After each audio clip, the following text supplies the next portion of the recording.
আসসালামু আলাইকুম, সবাই কেমন আছেন? আশা করি সবাই ভালো আছেন। আজকের রেসিপিতে থাকতেছে টমেটো সস।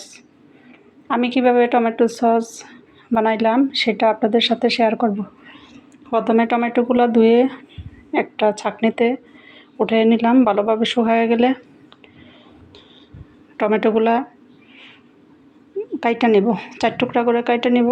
কাটার পরে যে ভালো একটা সুন্দর পরিষ্কার পাতিল নিলাম, পাতিলে ঢেলে দিলাম সিদ্ধ হওয়ার জন্য 4-5 টুকরা আদা, 4-5 কোয়া রসুন এবং লাল মরিচ 3-4টা, গরম মশলা দিলাম 3-4টা করে, দারচিনি 2-3 টুকরা, তেজপাতা 2টা দিয়ে ঢাকনা দিয়ে ঢেকে সিদ্ধ হওয়ার জন্য দেব।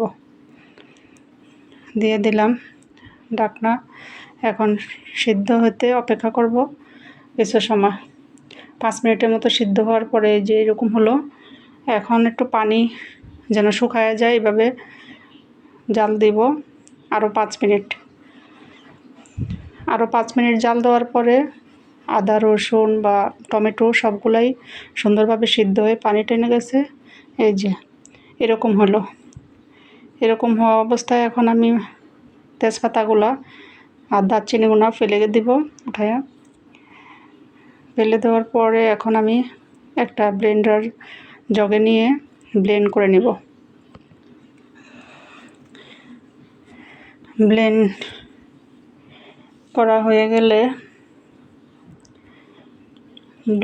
হয়ে গেলে আমি এখন যে একটা শুকনা ছাঁকনি নিব।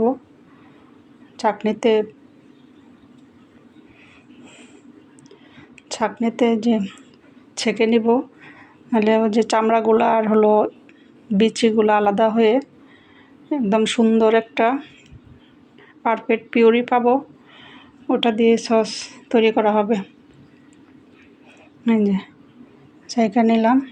এখন সস ফাইনাল যেটা হবে, আর একটু সসগুলো পাতলা একটু ঘন করতে হবে। এখন দিয়ে দিলাম ভিনেগার আধা কাপ, তারপরে দিয়ে দিব চিনি 1 কাপের মতো। আমি 2 কেজি টমেটো নিয়েছি, 1 কাপের মতো চিনি দিছি। আপনারা আপনাদের স্বাদ মতো দিতে পারবেন। লবণ দিয়ে দিলাম। লবণ দিয়ে নেড়ে ছেড়ে একটু জাল করতে থাকবো।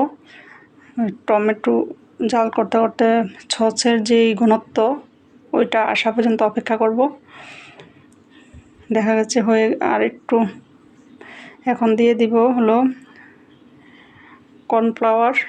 কর্নফ্লাওয়ার ভিনেগারের সাথে মিশায়া 1.5 চামচের মতো দিব।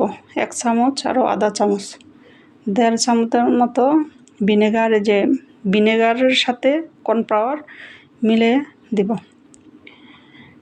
এটা রাখছি এক সাইডে। এখন আমি একটু রসুন সাদা তেলে লাল লাল করে একটু বাগারের মতো দিলে এটা একদম বছর জুড়ে থাকবে, নষ্ট হবে না, গন্ধও হবে না। ওই যে সাদা সাতেলার মতো পরে ওটাও হবে না, একদম পারফেক্ট থাকবে, ভালো থাকবে, অনেক দিন খেতে পারবেন এভাবে দিলে। এই যে লাল লাল হয়ে গেছে রসুনগুলা। এখন আমার এই সসগুলো ডাইলা দিলাম। ডাইলা দেওয়ার পরে এখন আমি একটু নাড়তে থাকবো। ঘনত্বটা একেবারে পারফেক্ট যখন সসের ঘনত্বে আসবে, এখন এই যে ভিনেগারের সাথে যে কর্নফ্লাওয়ারটা গুলোই রাখছি এখন দিয়ে দিলাম এটা। এখন ভালোভাবে একেবারে নেড়ে চেড়ে মিশিয়ে নিতে হবে। এখন একদম পারফেক্ট আমাদের সসের যে ঘনত্ব ওটা আসবে।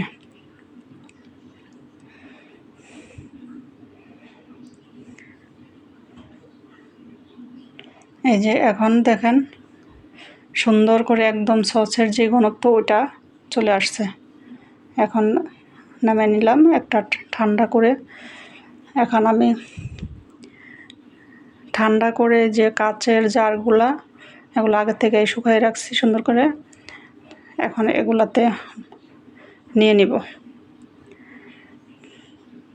আমার 2 কেজি টমেটোতে আমার কতগুলা সস হয়েছে দেখেন।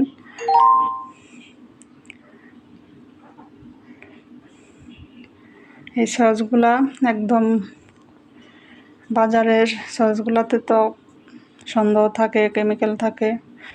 এখানে বাচ্চারা খুবই পছন্দ করে খাবে, আপনারা এরকমভাবে বানাইতে পারেন।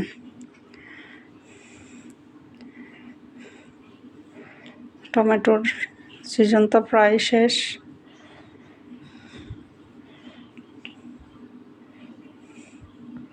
এখন আরও কিছুদিন হয়তো পাওয়া যাবে, এই সুযোগে আপনারাও বানায় নিতে পারেন।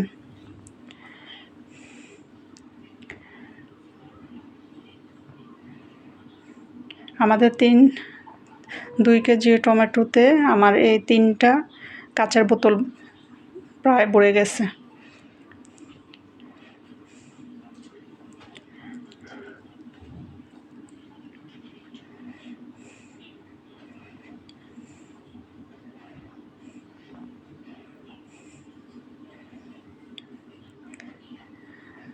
আমার 3 বোতল হয়েছে। আপনারাও এভাবে বানাইতে পারেন। সবাই ভালো থাকবেন। আজকের মতো রেসিপি এখানেই শেষ। আল্লাহ হাফেজ।